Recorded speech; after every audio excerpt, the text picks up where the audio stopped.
Halt. Present. Halt.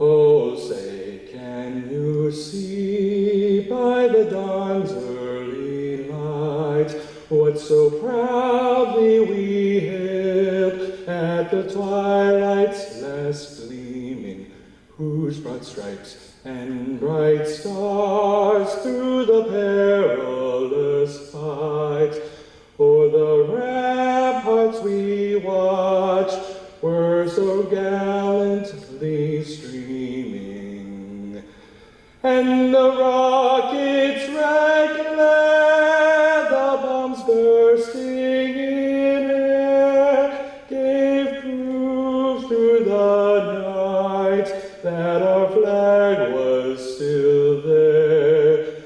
Oh, say does that star-spangled banner yet wave o'er the land of the free and the home of the brave? Port. Halt. Host.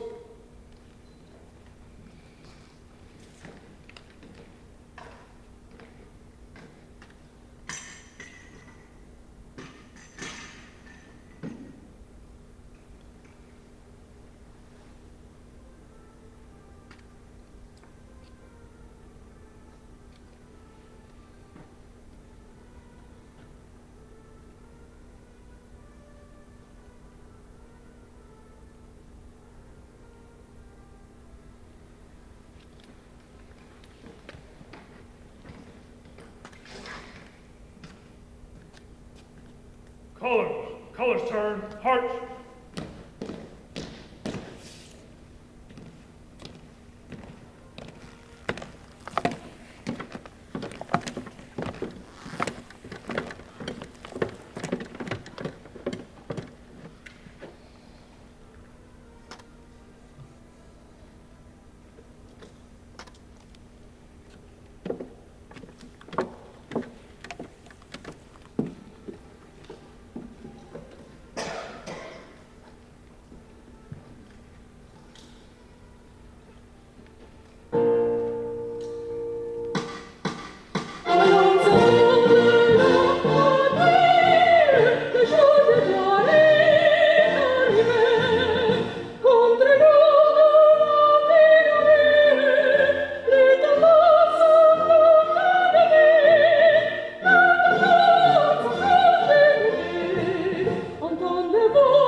Let us pause for a moment of reflection and gratitude.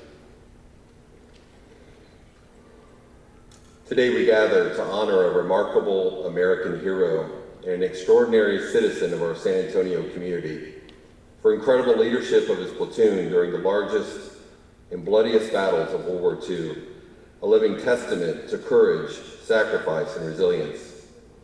We are reminded of the immeasurable contributions made by the greatest generation, Sergeant First Class Mullin embodies the spirit of service and selflessness that defined an era and informs our military service to this day.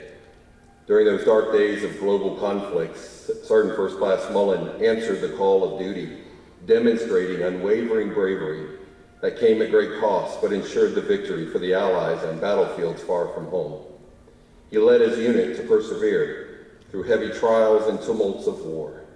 Though Twilight's rainbow robe enveloped so many of their friends and colleagues, because the mission was so vital to war's near end. They stood shoulder to shoulder with comrades enduring the harshest of conditions, facing unimaginable challenges, and their actions secured the freedoms we still protect to this day. As we reflect on Sergeant First Class Mullin's remarkable journey, we realize he serves as a living bridge to history, a symbol of the enduring values that have united and shaped these two great nations. So we come here to express our deepest gratitude for the service of so many who served on those battlefields, their sacrifices, their unwavering commitment to a better world carried forward by the torch of freedom that has been passed on to us. We extend our gratitude to all who have gathered here to honor this hero today, and we say, well done, Sergeant First Class Mullin, good and faithful servant of our nation in a grateful, freedom-loving world. May we always remember and uphold the values for which Sergeant Mullin and his generation fought so valiantly. Amen.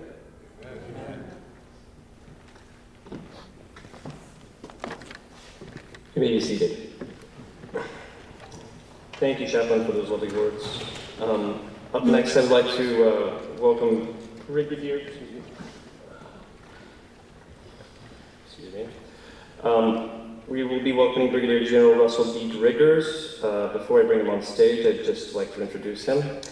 Brigadier General Russell D. Driggers is the commander of 502nd Air Base Wing and Joint Base San Antonio, Texas, which unifies 11 geographically distinct locations, including JBSA Fort Sam Houston, JBSA Lackland, JBSA Randolph, and JBSA Camp Bullis. Brigadier General Driggers commissioned in May 1995 as a distinguished graduate from the U.S. Air Force Academy. He served in staff positions at the major command level and with the U.S. mission to NATO and commanded at the squadron and wing levels. Brigadier General Driggers also served as a deputy commander, NATO mission Iraq, and prior to this assignment was the Director Air, Space, and Cyberspace Operations for Air Force Materiel Command, Wright-Patterson Air Force Base, Ohio. Brigadier General Driggers' combat experience includes F-15C combat missions in support of Operation Allied Force and service as an air advisor in support of Operations Iraqi Freedom and New Dawn. He is also a command pilot with more than 2,300 hours in the F-15C&D and T-38A and C. Please welcome Brigadier General Driggers.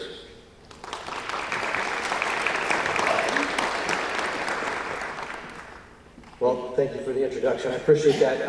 And what an honor to be able to play host for this event. I have it a rumor that actually our honoree may actually be able to make it. There was some concerns about a visit. So we will proceed, but we will proceed cautiously as we go through this event, because we definitely want him to be here in person. So I'll be watching the back to see frantic signals from my team. So what was it, Friday that you called me? I think that was it. So Friday, Commissioner Calvert called me up and said, hey, I've got this thing happening and we'd love to be able to get your support. And it was a very easy yes to be able to bring this together.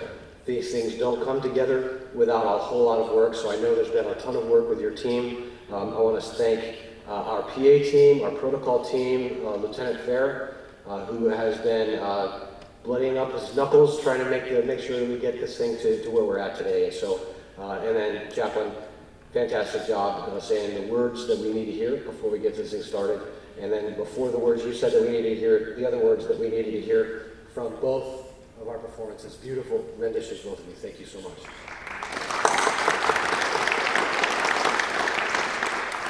Consul General Darwan, thank you so much, ma'am, for coming out here. It turns out that we actually have some shared time in Brussels at the NATO headquarters, and so we were able to trade a few war stories before, which was very nice.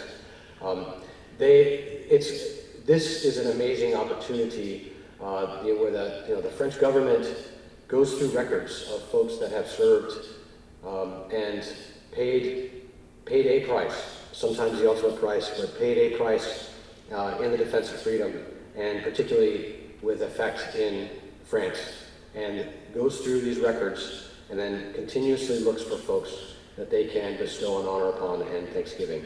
And so I want to say formally a thank you from my government to yours for doing that. You know, that means a whole lot. And having traveled throughout France, it's especially in the northern region, you can definitely tell if you've ever been out in those areas that the memories are very long, and thankful for all of us coming together to defend the values that you hold precious and to defend your homeland. So thank you for doing this. This means a lot.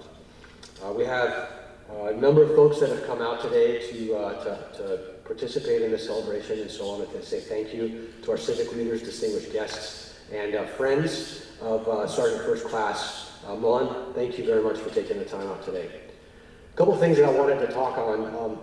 As I was reflecting on this, I know we are going to have a presentation by our historian that's going to go into the Red Ball Express, and so I'm not going to spend a lot of time on that. So you'll get to hear a little bit more about the Red Ball Express. But what I wanted to reflect on is, you know, as we just heard, the kind of service that Sergeant First Class Mullin took on, a very dangerous mission of conducting resupply, one that was specifically targeted by the Germans because of how critical it was to the war effort. And I think about this as an all-black unit, and it makes me think through others who serve and have served over the years. I think of the Rhode Island Regiment that served in the battle for our independence. I think of the units that served in the Civil War. I think of Japanese Americans that served with distinction during World War II. Women air service pilots that ferried airplanes across the ocean. I think of the Tuskegee Airmen. And I'm very honored to add to that list today the Red Ball Express, and as I think through these things. And I think through the question in my mind, why do they do it? Why do they do it? Because you know that as bad as things were in Germany, in Okinawa, in many of those other battlefields, and let me add the other list. Anybody who served in Vietnam, let's be honest, that when they would come home to a somewhat hostile environment. If not openly hostile, certainly not friendly. So why do they do it? Why would they risk their lives, many of them lose their lives, in service to our great nation? And it's because I believe that it's not about the nation as it is.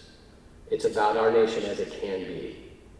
It's about our nation as enshrined in our Constitution. You don't have to get much further than the very first few words. We the people. That's a great place to start. We the people, in order to form a more perfect union. That's all you need. Now the rest of it's pretty good too. But that promise is what they fought and many died for. That potential of what we can be, that potential of what this world can be, a more perfect union. That's worth fighting and dying for. And so, if I get a chance to meet Sergeant Mullin in person today, I will say this to his face, and if I don't, I get to say it now in public. Thank you. Because those of us that wear our nation's cloth now not only stand on the shoulders of the work that was done by the greatest generation and the servants that came afterwards, not only do we stand on those shoulders, but reflecting on that service allows us to once again remind ourselves to look each other service members in the eyes and remind ourselves why we serve, why it's so important for us to continue serving. Because today, not unlike what happened those many years ago in the fields of France, our very freedoms are under attack in very, very real ways, in very dangerous ways. And it takes us honoring those who fought before to remind ourselves why we fight now and why we may fight now. And it takes us honoring that sacrifice to understand what it takes to defend freedom, because it's not free. And it takes the exertions of our service members, our allies, our partners, to fight for these freedoms because they're worth fighting for. So I say publicly, thank you, Sergeant First Class Mullin, for setting an example. Thank you for your service after your time in the service. It didn't stop. I want to say thank you to everybody here for honoring him, because this is exactly what we need to be doing. And thank you, Commissioner Calvert, for calling me late on a Friday asking me to pull this together. All right, without further ado, we'll get on, and I'll be anxiously looking in the back so we can say, stop the ceremony. Let's bring Sergeant First Class Mullin in, but I won't do that quite yet because I don't see him. Thank you.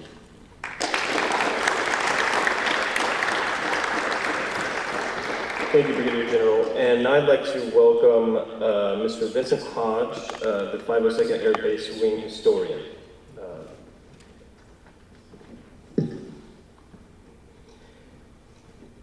In late July 1944, the German front had fallen after D-Day. So much damage had been done by Allied tactical power to the lines of communication infrastructure.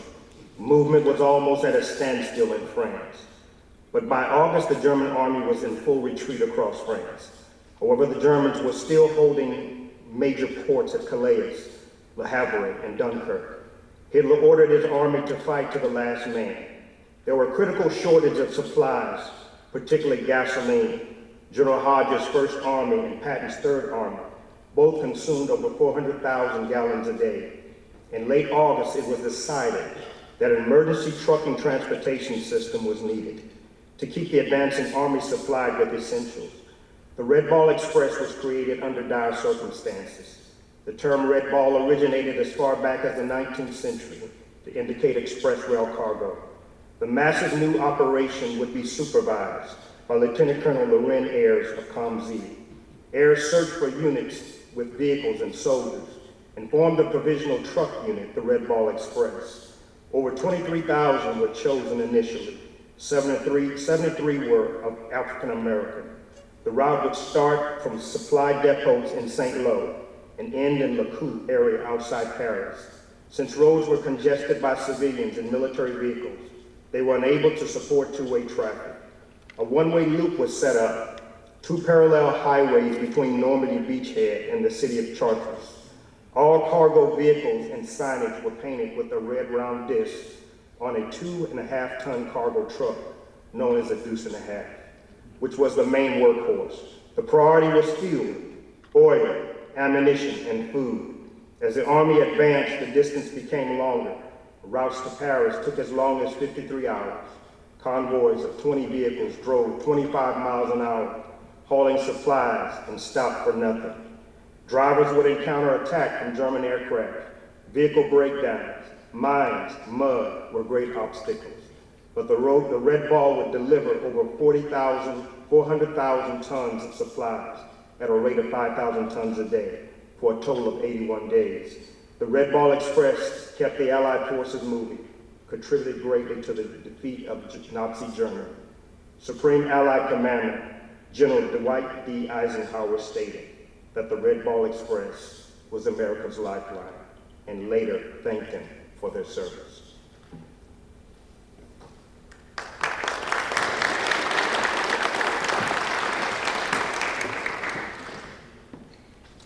And now I'd like to welcome Major John Welch, retired Major John Welch of the U.S. Marines, also from the VFW and American Legion, Fred Brock, Post 828.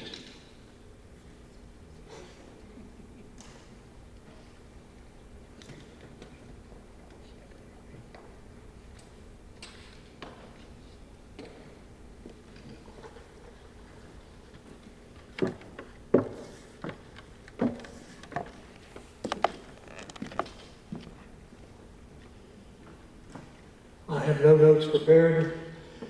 Welcome, ladies and gentlemen. I'd also like for all current active duty and all veterans of the United States military to stand, please, and remain standing. That's more than half of us. I'd like for you to give them a hand, please.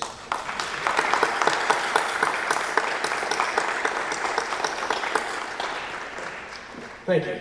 Please be seated. It's not difficult to be friends with Gerald Mullin. I was told that there was a gentleman, we as a group go to lunch sometimes at different places, some of my old veteran friends, and all you veteran friends are invited. If you need information, I'm sure I can give it to you. We meet at the Golden Corral near Randolph Air Force Base on Pat Booker. Many of you have been there, and it's just a nice little get-together. But Gerald, I was introduced to him, and I thought, this guy's spunky. And it's like, he's 100, going to be 100. We celebrated his 100th birthday on the 25th of November of last year. And then I started hearing about his service, and believe me, I'm proud of this. That's why I don't have it off. I'm very proud of it, and I'm very proud of everyone out here who served in the military and all the people who support the people who served in the military. It's a thankless job, and very few people are willing to do it these days. The military recruiters are having one heck of a time recruiting this generation, and I don't mean to throw any barbs or anything, but kind of the proof's in the pudding. They can recruit 25% of the people that they'd like to have. And they're eligible. That doesn't mean they'll even pass. But getting back to Gerald, a fine man in every right, eloquent, smart, friendly, outgoing, strong. He doesn't receive attention well, but he deserves all of it he gets. And I count myself as one of his friends. Thank you very much.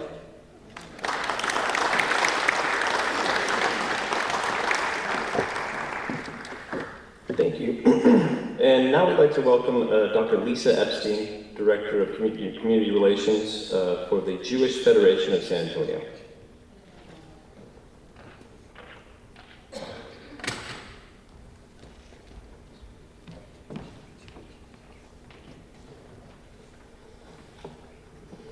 Good afternoon.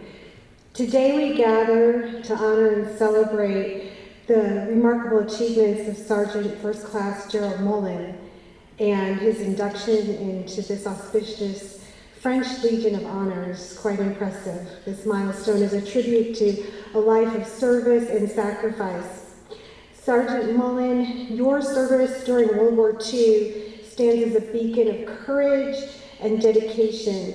As a member of the Red Ball Express, you were part of a vital lifeline that kept the Allied forces supplied and moving forward to push the Nazis out of France during the Battle of the Bulge and eventually put an end to their evil reign over Europe. The Red Ball Express was an integral part of the fight against the evils of the Nazi regime, who had already murdered more than 11 million people they deemed unworthy, including LGBTQ, Roma, disabled persons, Jehovah's Witnesses, Serbs, Poles, Blacks, and 6 million Jewish people. So you see, Sergeant Mullin, our lives are entwined. In fact, I can't even imagine that we would be here without your service. Rabbi Abraham Joshua Heschel, who in 1965 marched by Martin Luther King's side for civil rights from Selma to Montgomery, just 2 decades after the Battle of the Bulge, said, "The opposite of good is not evil, it's indifference." Your actions, Sergeant Mullin, embody this principle.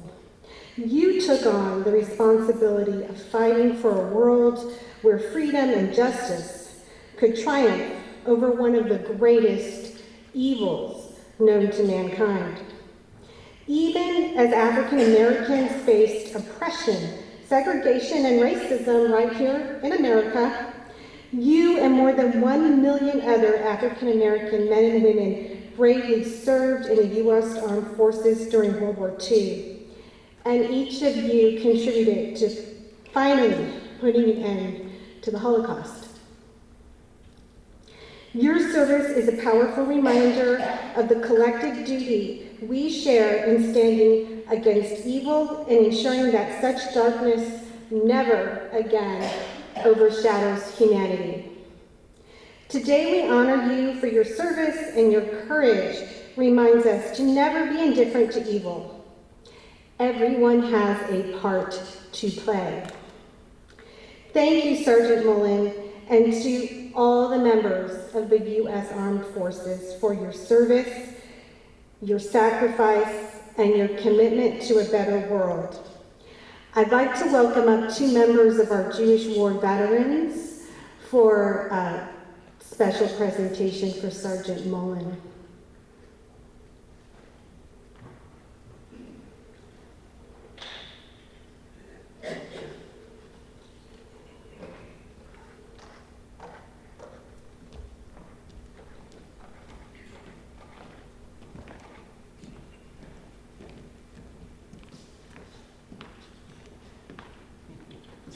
This is for Sergeant Mullins. If you get a chance to watch this, thank you for paving a way for all of us. And like it was mentioned, we would not be here today. And it's been an honor to serve in the Army. Thank you. Oh. My name is David Mullin. I'm a retired United States Air Force. We have a unit coin that we're going to present to Sergeant Mullin. We're going to present it to Mr. Calder. I don't know if you all know, there's actually a movie, The Red Bull Express, and Sidney Poitier plays a member of the Red Bull. So in lieu of Sidney Poitier, we're going to present this to Mr. Calder.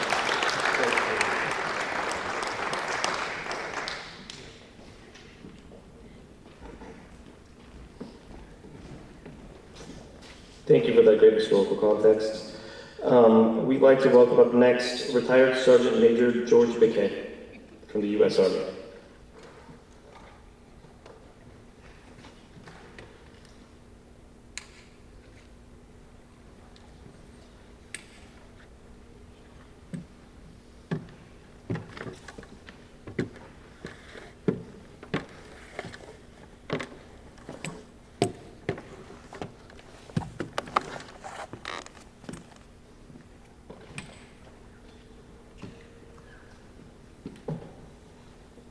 It's kind of hard to follow what's been said already. Really, when I look upon this, I see John Welch, Major Welch, and me and a couple other guys getting together, coming up with some kind of award. We got county commissioner involved. But I wrote a document here. I got a couple of them left if anybody wants one. I'll give one to you. Gerald, I'd like to.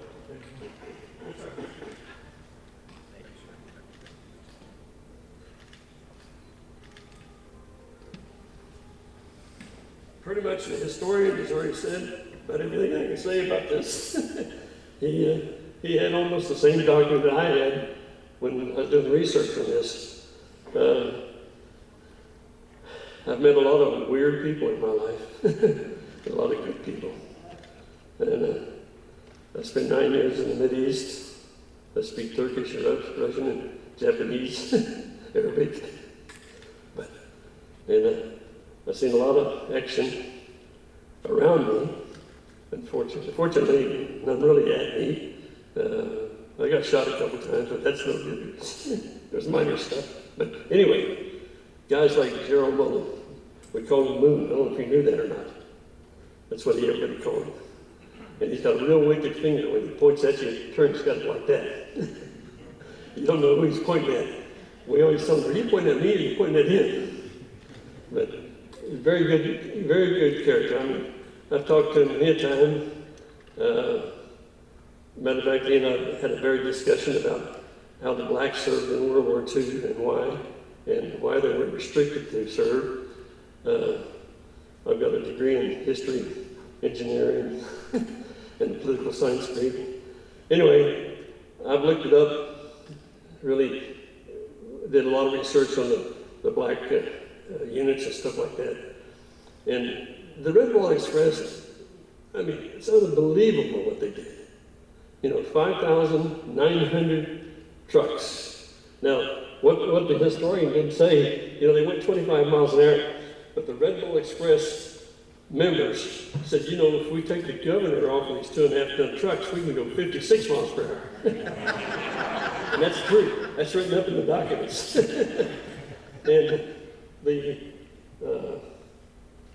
was it Major Ayers? Yeah. He was called Little Patton because he got everything going and he really pushed all these Red Bull Express people to do it. Now, there's a Jeep in the front with machine guns and there's a Jeep in the back, anywhere from 5 to 10 vehicles, because the German Luftwaffe was trying to knock these people out. Some of these convoys were 6, 8, 10 miles long, okay, moving hundreds of thousands of pounds of material every time. And there's 170,000 vehicles that were set up at the ports that were made after Normandy. A lot of people don't realize 170,000 vehicles is a lot of vehicles. I mean, it's hard to make it. And most of those vehicles under Eisenhower were designated for the Red Bull Express, okay, primarily, because they had a lot of needs. I mean, I got a little note here that I modified with some notes on it, maybe if I can come up with some of the factors here, They had 5,958 trucks. Now it's a lot of trucks. I don't know if you've ever driven it. It used to have 2.5 ton. I have. But it's a pretty good vehicle. It'll carry a lot tactically. By the way, tactical, the 2.5 tons means tactical. It actually was a 5 ton on hard stand highways. But technical system. They had a daily supply of 12,500 tons to move up to the Ford American troops caught by the enemy. Okay, but 7.5 million U.S. gallons of fuel every day.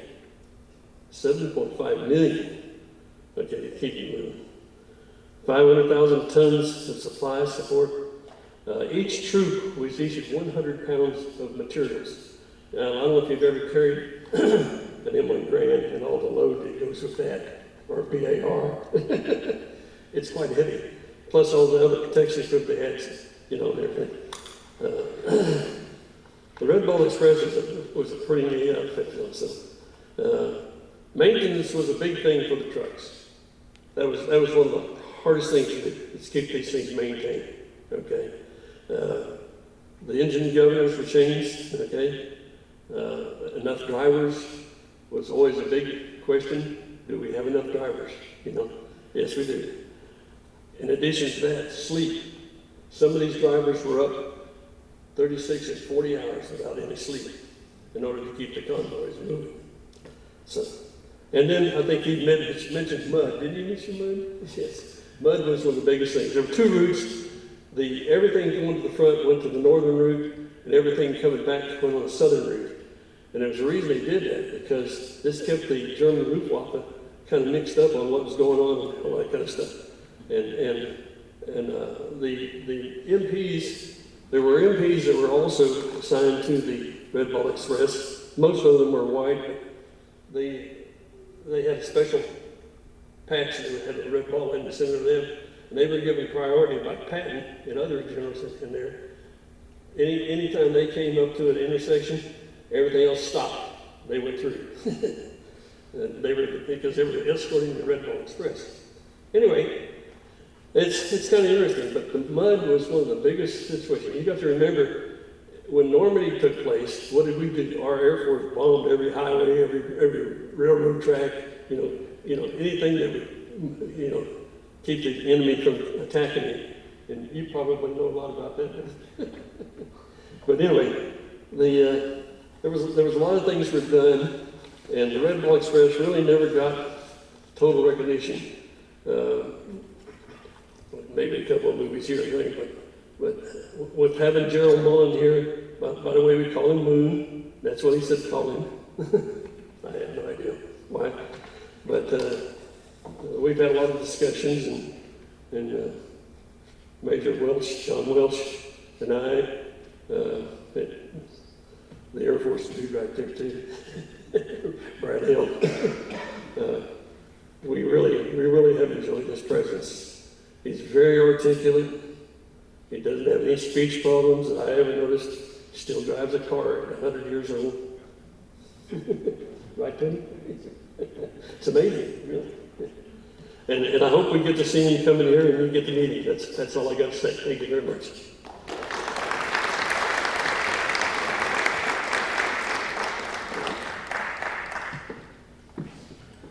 Thank you, and thank you to all the veterans who could make it today.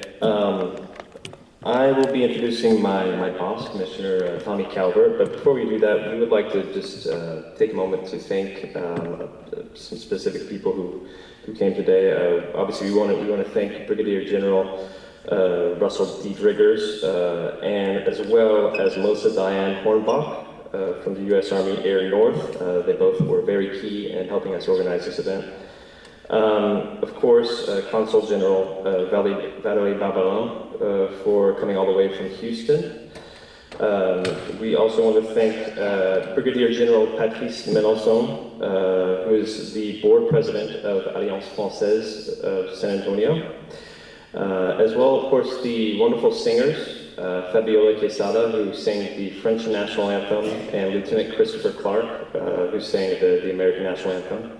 I'd also like to thank Lieutenant Michael Fair for helping us put this together. Him and his team from the 502nd Air Wing, including Lieutenant Emma McHenry, Lieutenant Christopher Clark, Lieutenant Ashley Estep, and Kathleen Zalazar and Vincent Jackson were key in coordinating everything. Of course, we want to thank the retirees who spoke. Retired Major John Welch, retired Sergeant Major George Biquet, the Fort Sam Houston historian, Mr. Vincent Hodge, Dr. Lisa Epstein from the Jewish Federation, of course, Chaplain Reverend Dr. Chuck Seligman, as well as Gary Watt from the Honor Flight Houston, who couldn't make it today, but he was of great assistance in helping us get this together and having Mr. Mullin recognized for his heroism. And so now I'd like to bring to the mic Commissioner Tommy Calvert.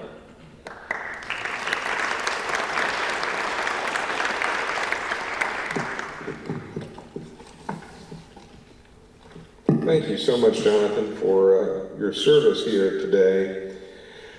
To Your Excellency, Consulate General Barbarin, we thank you for coming all the way from Houston to lead this ceremony on behalf of the President of France, Emmanuel Macron.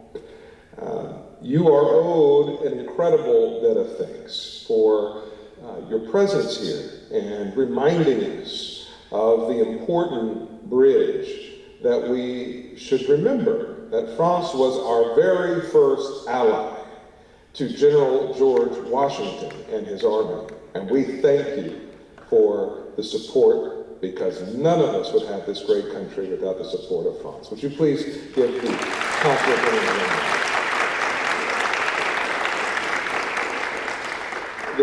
The Consulate General has an incredibly distinguished background, ranging from the Middle East, to climate, to human rights, to intelligence, to China, and this community, to NATO, of course. I don't want to forget that very important battle, which is hot in theater right now. And so I am just really honored to get a chance to build another bridge with you, as someone who has even taken some time, even as a lowly county commissioner, to go to NATO bases in Turkey and other places and just assure our allies that America is always going to be America, and we're always going to be there to support. And we are so grateful for this incredible opportunity to celebrate the bravery of Gerald Mullin for all humanity. Let me also thank the mayor of Joint Base San Antonio, if you will, General Driggers. Thank you for taking that call. I'll give myself an extra day. It might have been a Thursday night that I called last Thursday, but it was Friday by work purposes. And you were working late, and thank you for answering that call. As soon as we heard that the consulate's schedule would permit her to be with us right before the 4th of July, we were having to give you that call and just say thank you to your entire team. As Jonathan just thanked, there have been a tremendous amount of folks, but everyone understood how important it was because we don't have long. And some of you may have gleaned, Gerald hasn't been feeling well today, so he may or may not, he was at the doctor's, and I had to stop a lot of what I was doing to check on him, and so hopefully he'll come through, but we understand, well, actually we shouldn't say we understand, none of us have been 100 years old. So we're just amazed at who he is and his love for all of us, and we're grateful, General Driggers, that you have paid an incredible, with your generosity of this space and everything that you've done, you are paying General George Washington a great tribute by the way you've carried that baton. So give General Driggers and his team one more round of applause at Fort Sam and Joint Base San Antonio. We wouldn't be here today if it weren't for friends. As some of you heard in November, I was able to attend the 100th birthday ceremony of Mr. Mullin. And his friends began to tell me, do you know he was in World War II? Now, I'll tell you, I've known Mr. Mullin for over 30 years and didn't know. He didn't talk about, as many in the greatest generation never do, he didn't talk about his sacrifice in World War II. What I knew of Mr. Mullin was he was the guy who was doing the fish fry at the VFW post. What I knew of Mr. Mullin is he had this civic group he was a part of called the Elks. What I knew of Mr. Mullin was that he was a trustee in his church, Jacob's Chapel, United Methodist Church. The bishop would have been here today, but his mother passed. What I knew about Mr. Mullin is that he was my father's treasurer of the Neighborhoods First Alliance, which organized 30-plus neighborhood associations across the east, south, and west sides of town. Mr. Mullin helped to shut down areas of crime here where there were murders. Hilda's Ice House, the Wheels of Joy. These were juke joints and bars right down the street here on the east side where criminal and drug activity was taking place. And Mr. Mullin signed himself up again to serve his country. I want to thank all of you for being here. This is an important moment 80 years after Normandy to remind ourselves of who we are.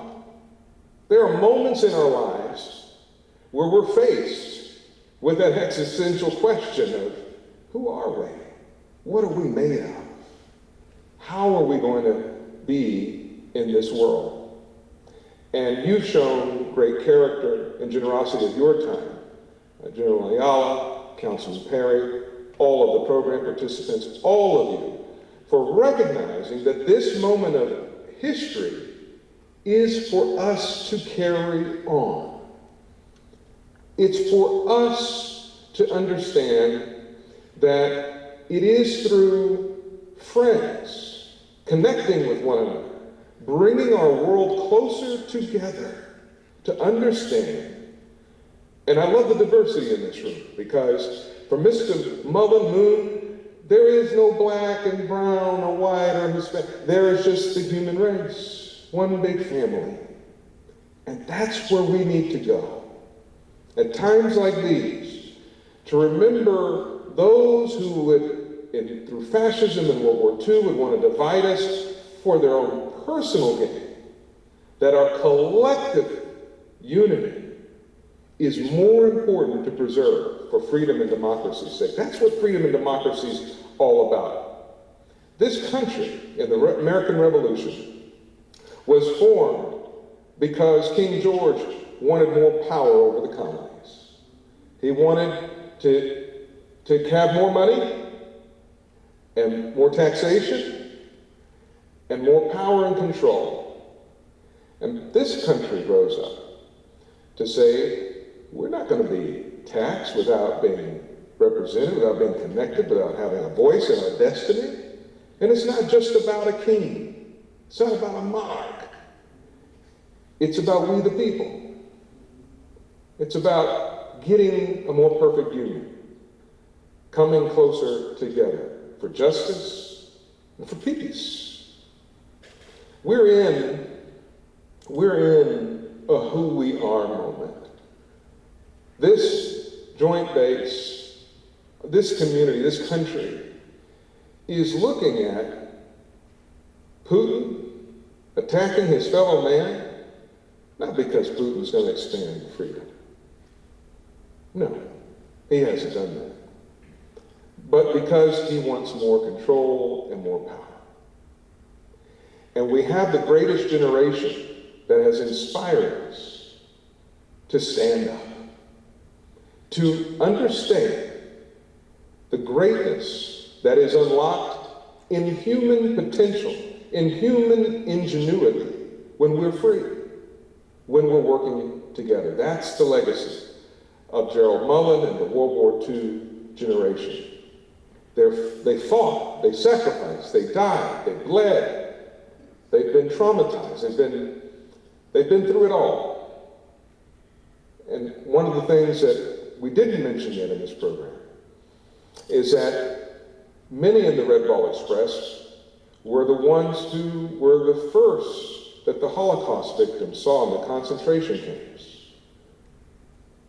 I think it was a movie talked about, we knew they were Americans because they were black faces. And so we can't imagine the scars of battle that Gerald Mullin has seen and he's been through. I'm sure those scars still linger on.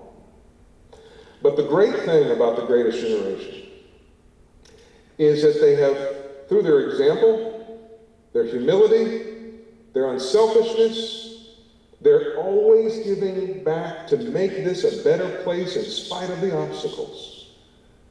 They've made a lot of friends, and they're going to make a lot of peace in this world for many, many generations.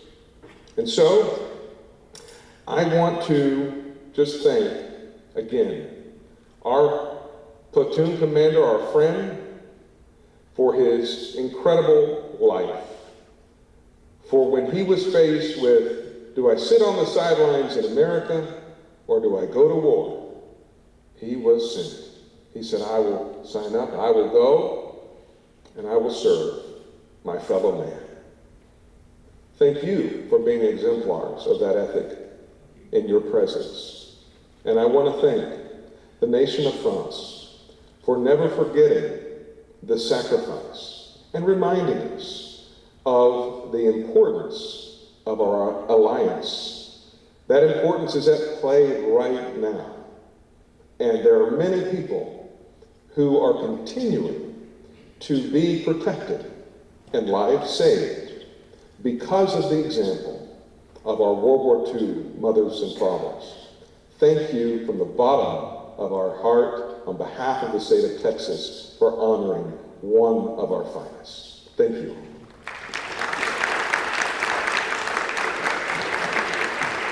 Before I depart, I want to acknowledge a few things. My staff was supposed to have a letter from President Biden here, but I don't see it. Oh, here it is. I got it now. Thank you very much. I should have, this is my fault, I got carried away. I should have read this first, but the President has sent a letter to Mr. Mullin, and I will read it for the record for all of our friends to hear. Dear Sergeant Mullin, I send my heartfelt congratulations as you receive France's highest decoration, the Legion of Honor. Sergeant Mullin, you represent the best of our nation's greatest generation. Through your service in World War II, you answered freedom's call at its hour of need, standing in opposition to the forces of fascism. Your bravery and heroism helped liberate a continent and kept the flame of democracy burning bright around the world. As you celebrate this incredible achievement, please know that our nation owes you a debt of gratitude we can never fully repay. We are all the fortunate inheritors of your legacy, and now it is our duty to be the keepers of your mission, securing a future of greater dignity, liberty, equality, and opportunity for all. Please know that your Commander-in-Chief will always have your back. May God bless you, and may God protect our troops. Sincerely, Joe Biden. So we'll give this letter to our dear friend. I also want to acknowledge for his friends that there are very few people who are afforded the highest honor in Bexar County. Mr. Mullin will receive the Hidalgo Award, which is the county's highest award for his service to our community. And the entire Commissioner's Court was able, with his friends, to acknowledge him on his 100th birthday, but he will be surprised that we actually have this award. We also have several gifts for the consulate, and we thank you again on behalf of the county, and I appreciate just the incredible amount of effort your team in the French government has given to see these records, and we thank you all for coming. Thank you again.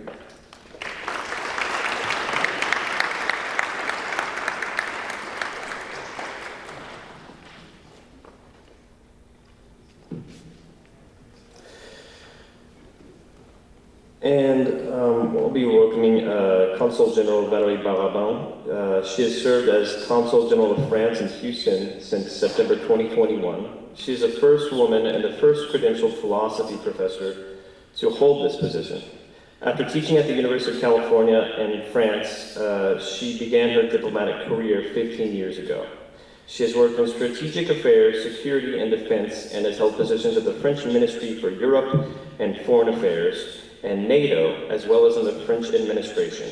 Additionally, she headed the French Cooperation and Cultural Affairs Network in China.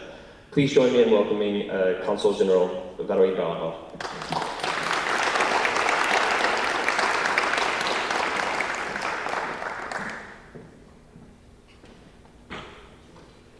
Ladies and gentlemen, today it's an honor to stand before you and express my country's and people's deepest gratitude to the veterans who fought bravely for freedom during World War II. I thank you for being here on this very special day, honoring Gerald Mullin for his service during World War II. Thank you very much, Brigadier General Driggers, for hosting this very, very important ceremony on the San Antonio military base, and for having done that in such a short period of time. I also thank from my heart really Commissioner Clevert for your speech and introduction, focusing on the bridges between France and the United States of America, and also focusing on the legacy of all the veterans. Thank you very much to you and to your team, especially Jonathan Holler, for your commitment. You were very instrumental in the preparation in this ceremony with all the staff on the military base. Thank you very much. I also would like to acknowledge the presence of Mr. Juan Ayala, Director of the Military and Veteran Affairs Department in the city of San Antonio, and also the presence of the French Honorary Council in San Antonio and the President of the Board of the Alliance Française in San Antonio. To the esteemed veterans and everyone gathered here today, thank you for joining us in this celebration of courage, sacrifice, and liberty. Let's dive again in our joint history. On June 6 this year, in Normandy, France and the United States of America commemorated the 80th anniversary of D-Day.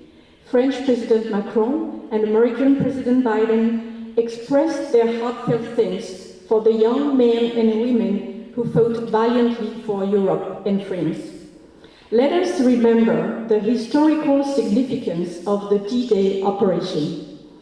Europe was under the oppressive domination of Nazi forces, and the Soviet Union was enduring tremendous struggles. Recognizing the urgency of opening a new front in the West, the Allies launched Operation Overlord. The United States sent over 1.5 million men to England, and in preparation for this operation. The Normandy landing began in Brittany during the night of June 5 to 6, with an airborne operation that enabled the internal resistance forces to join the external resistance ones, consisting of French forces parachuted into an area with many German soldiers. On June 6, 1944, the largest Allied military operation began, which would rout Nazi Germany, liberate Western Europe, and make the end of World War II possible. 156,000 Allied troops landed on the beaches of Normandy.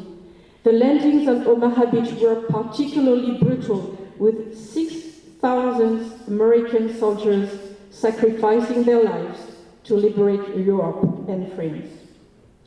Operation Overlord was a decisive turning point in World War II, and June 6, the beginning of hope, although victory was still to be seen.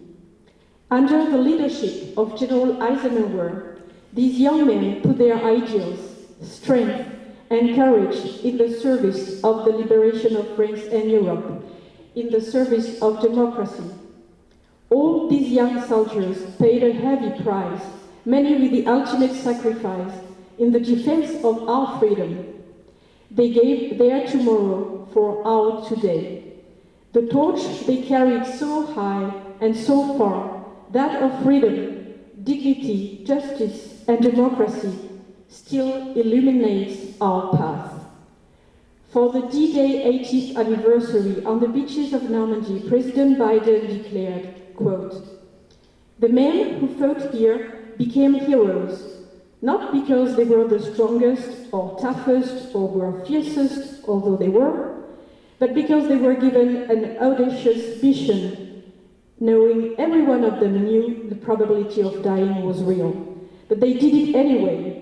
They knew beyond any doubt they are things that are worth fighting and dying for. Freedom is worth it. Democracy is worth it. America is worth it. The world is worth it. Then, now, and always." End of quote. Today, to all the veterans, their families, their descendants, and the American people, on behalf of France, my country, I express our immense gratitude.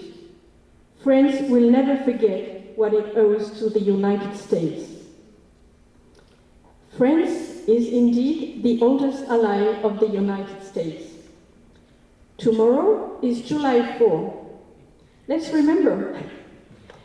Convinced of the nobility of the American insurgents' cause, the French Marquis de Lafayette joined their side in 1775, appointed general in the age of 19 by George Washington.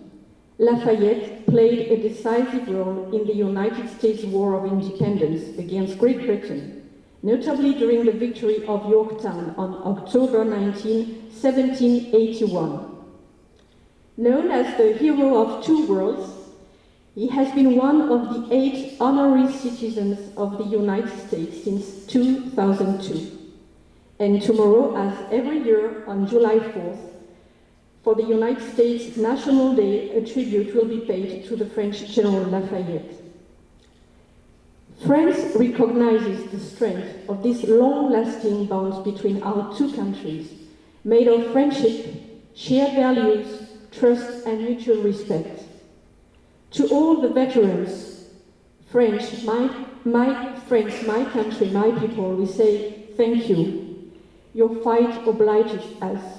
Your commitment is for us, for future generations, an example, a requirement, a duty. We are the beneficiaries of the time we commemorate. It's up to us to pass it on with confidence to future generations. As we honor the past, let us also look to the future with hope and determination. France is committed to rendering the veterans the highest honors. For decades, it has awarded the Legion of Honor to World War II veterans. I'm here today to award Mr. Gerald Mullin with the Legion of Honor, the highest and most prestigious decoration in France. The Legion of Honor was created by Napoleon Bonaparte, first consul of the First French Republic. This new national order of the Legion of Honor was intended to reward civilians and soldiers who achieved great things while serving France and recognize their esteemed merits. Today, it's my distinct privilege to present Gerald Mullin with the Legion of Honor Award. Sergeant First Class Gerald Mullin honorably served the United States during World War II and for 24 years after enlisting in 1942. He was inducted into the U.S. Army at Fort Sam Houston, San Antonio, Texas, where we stand today. After training as a truck driver, he was assigned to the 39th 2nd Quartermaster Truck Company. Gerald Mullin departed with his unit from the USA on February 20, 1944, and arrived in the United Kingdom 9 days later.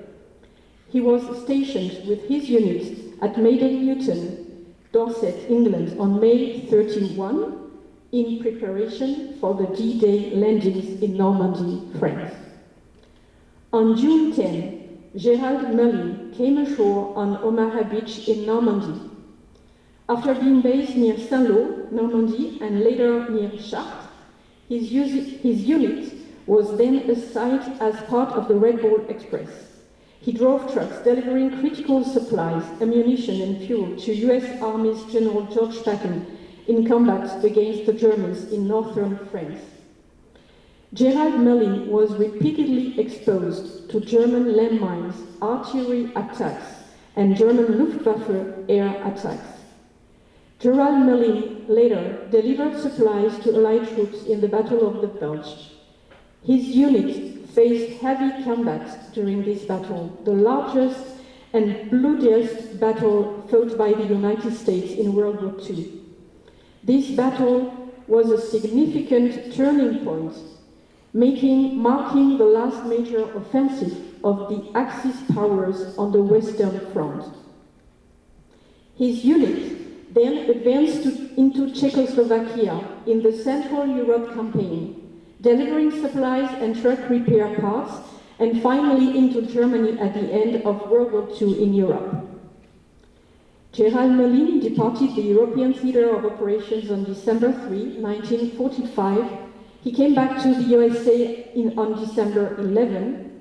He received an honorable discharge on December 17 at Camp Famine near Tyler, Texas, as well as numerous medals for his service, including U.S. Army Good Conduct Medal, European African Middle Eastern Campaign Medal with 2 bronze campaign stars, World War II Victory Medal, U.S. Army Marksman Badge. Gerald Mullin, I wish I could say that to him in person. You have set us an example which we will not forget. France will never forget the troops who landed on D-Day and all their brothers in arms, that faith in freedom with which you have never lost. Your constant selflessness and devotion both guide us and serve us as a duty. We are honored by the ties of remembrance, friendship and loyalty which you have forged between our two countries. Let me thank you for this bravery. And now I will pronounce, even though Gerald Mullin is not there yet, I will pronounce the sentence which really gives him the award. Gerald Mullin, on behalf of the President of the French Republic, we hereby present you with the Medal of the Legion of Honor. We can show the medal. Long live France, long live the United States of America, and long live the French-American friendship.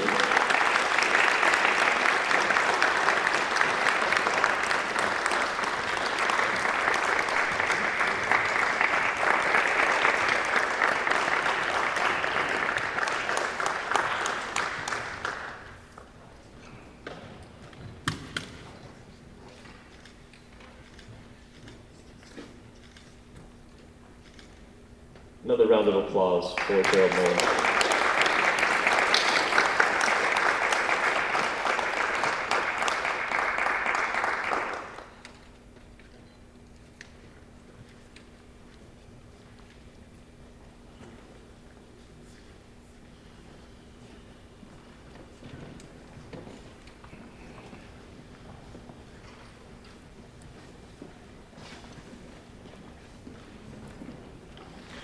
And now a benediction from the chaplain Seligman.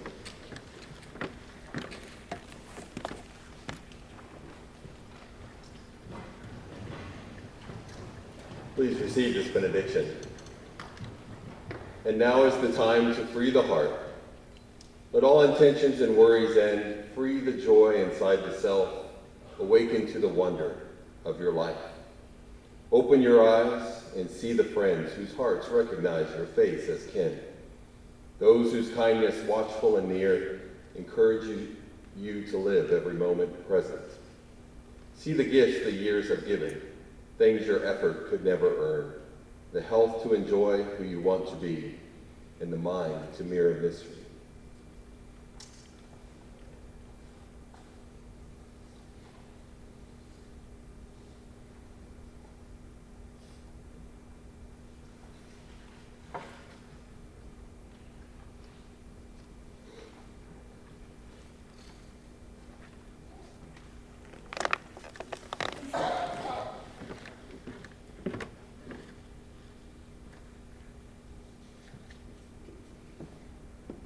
Thank you, everybody, for coming. Refreshments are in the hallway. They're from Bakery Lorraine. The commissioner would like to